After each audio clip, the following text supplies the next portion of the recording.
Hey everybody, Barry Mankin here with Four Corners Home Inspections and Environmental. We're here just south of Nashville, Tennessee, and we're looking at some water influences on a house. So, like we always say, it's always water, right?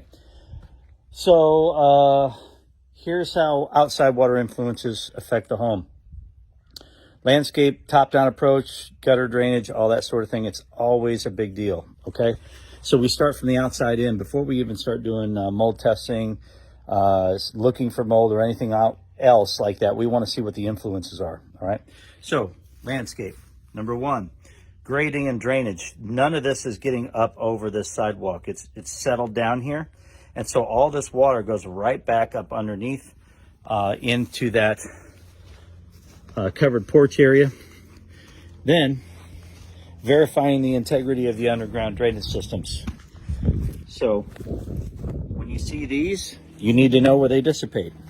If you don't know where they dissipate, especially if they're going uphill like these, you need to watch it on a hard rain, or we can camera them for you and find out where they dissipate. And if you've got either a blockage or a smashed pipe, a separated fitting, something like that, we can find it for you and then locate it so it doesn't cost you a lot of money to dig things up.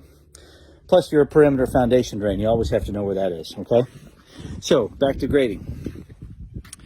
The driveway. So you can see this big puddle of water. We just had a lot of rain last night. So all this water is coming here and going right where? To the garage. You can see that debris field right there.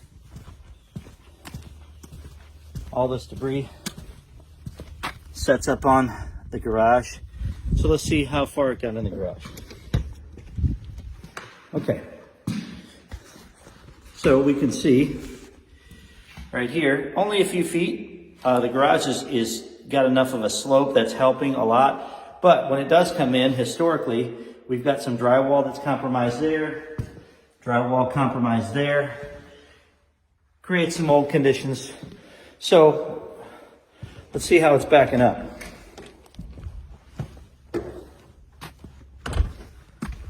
All right. So right here, we've got a little bit of a slope in the driveway that allows us to come out and away from the garage. But on a hard rain, and if this backs up, it just gets right back right into that garage area. So we need to create some drainage, dig out that swale, ground settles, fills in, and then backs things up. So pretty simple. They've got a swale out here as well. But again, over time, those swales kind of fill up, and then again, it just backs all that stuff up and then goes into the house. Not that big a deal, but it needs to be done. So let's talk about other influences. Crawl spaces. This house has a crawl space, and it's pretty big, so that's good. I like larger crawl spaces. However, we'll show you the influence here. Now, this area right in here is a low spot. Okay, so we've got standing water right at this gate.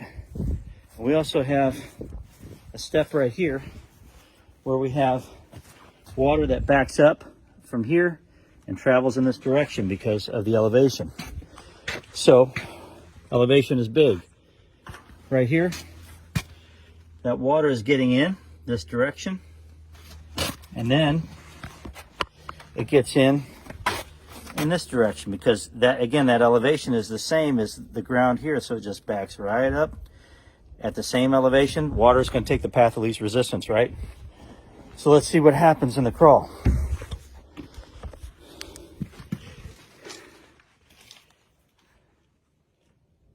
That is standing stinky water in a crawl space. We got to get this out of here real quick. Now, theoretically, number one, there should be a positive drain coming out of here, but it's obviously not working. Number two, there really should be some preventative measures on the outside for this grading to keep this from happening. So we're going to get our muck boots on. They don't pay me for that, by the way. I'll have to work on that. And we're going to go through here and look for mold. We're going to take some sampling if we see any visible mold. And then we're going to recommend to get this water pumped out and have preventative measures on the exterior, as well as worry about that ductwork influence, which is related to this package unit, right, where the water gets right in. A lot of times those ducts will be full of water as well, which creates mold in the house, et cetera, et cetera. So that's how it happens. it's really an outside-in influence that are your major contributors. Outside of a leak inside the home, you really want to look for the practical things: gutters, downspouts, grading. Okay? Hopefully that helps. All right. Thanks.